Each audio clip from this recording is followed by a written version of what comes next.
All right, Shalom. Want to start out by giving all praise and glory to Yahweh, Shema Shai, by Shema Dash.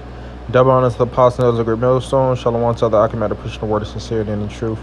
Yeah, I just want to do this lesson under what the UN says they believe. As we see, things are taking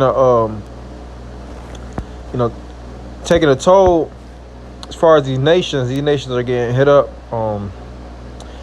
It's a lot of scripture says wars or rumors of wars, conflicts, skirmishes, proxy wars. All these things are being amalgamated in these hot zones. So we always familiar. For brothers that know that watch as is written, watch as well as pray. Gaza is always the face of the news in conflict. So that place is going to constantly be an area of conflict, turmoil, just chaos, until we're brought back into that land, because the scriptures speak about there's no peace unto the wicked, and this is just a speculation, but nonetheless, for them to speak on this shows you that these devils have analytics and they know how bad things will get and turn for the worse if one another makes said actions to not not go to peace and things of that nature, which, like I said, the Lord already put the spirit on these nations to not have peace with one another. And these JOOs, these guys are just the culprits of wickedness, so they're war hungry, warmongers. They always try to push American into their conflicts or their other allies, and they'll try to fight against these little nations, in these small skirmishes. But when things try to get above their reach, they try to draw America into their chaos, and that's why all these things is going to lead to World War III. It's going to lead to the War of Armageddon. It's going to take place in the Valley of Jehoshaphat. So it says the UN's humanitarian chief Tom Fletcher told the BBC this morning that 14,000 babies could die in Gaza in 48 hours. And I'm not saying this is true, but this speaks a lot. If aid did not reach them in time. 5 aid trucks entered Gaza on Monday, but Fletcher described them this as a drop in the ocean and totally inadequate for the population's needs. Yeah, so it says it follows the Director General of the WHO, Tedros Adhanom Ghebreyesus, saying yesterday that 2 million people are starving in the Gaza Strip, while tons of food is blocked at the border by Israel. Yeah, so they're blocking the passage of food, and it was already stated, there's a lot of videos that go out to show that the people that you trust and you think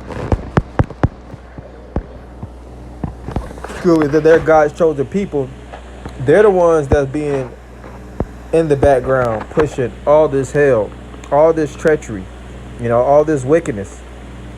And they're not looking to put up on, step on the brakes. They're accelerating on the gas, So, matter of fact, we're seeing the brewing. We're seeing the brewing of World War III, and it starts on a small scale, just like World War II. World War II didn't just start overnight. Wars don't start overnight, period. There's conflicts, with the reference conflict of interest. You see political skirmishes, divisions. You'll see a lot of it. Oh, and you had Albert Pike that spoke on the Three World Wars, and what they were saying about Zionism, and the Jesuits, and really how everything is going to end within the Middle East with the Arab nations. So we're seeing that, which he was a master mason, and he was known as the father of Freemasonry. So we're seeing these things take place now. So this is Joel 3:1. For behold, in those days and at that time, when I shall bring again the captivity of Judah and Jerusalem, I will also gather all nations and will bring them down into the valley of Jehoshaphat, and will plead with them, which plead in the Hebrew is Shaphat, which is judge. Therefore my people, possessive pronoun Israel, for my heritage Israel, whom they have scattered among the nations and parted my land. Yeah, so we got the land parted. We got sold into slavery. And you had the Balfour Declaration, you had the British Mandate, and you had these Khazarians, because they really go back to the Khazarian Empire, and I could go into that, of course, with this guy Keegan Bullen, you know, and they started to expand and push the religion of Judaism through the Babylonian Talmud. So now fast forwarding today, they feel like it's their God-given right to persecute or bring pure hell upon the Arab nations. And really, that's, I don't want to be humorous, but that's we the ones through the Spirit that's gonna break down the nations. Now the Lord is putting on His Spirit on these nations to go war one to another, but true subjugation is gonna be under the Israelites. Because if the so-called white man really takes over, the world, he's gonna poison it further. Bring democracy in these different lands and poison the minds of the children and the women. The scripture says when the righteous are in authority, the people rejoice.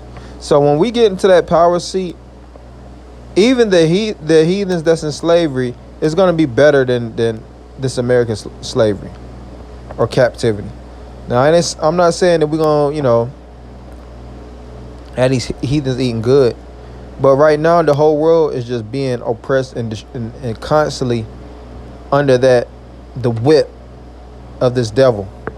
And the Lord is going to turn things right side up. But right now we're seeing war taking place. We're seeing the conflicts that were 5, 6, 7, 8 years ago still, going back and forth. And it's all leading up to something, all right? Because if you are seeing these things, you might get tedious, or you might see it as something that's tedious, or taxing on the mind. That's why a lot of people say don't doom scroll. But this stuff is imperative. When the Lord even woke up Ezekiel, He told him to eat within, without, eat the bitter. So you got to look at the bitter, man. You got to see what's going on within your city. Like right now, they got these little niggas in New Orleans, and majority of them have been caught. But know what's going on in your city. Know what's going on in your state. Know what's going on in your country. Know what's going on out the country. The apostles always spoke about geopolitics, so we could see and have these necessary markers to give us a pure indication of where we at, and we're close to the end. We're almost there, Akim. So we just got to continue to push.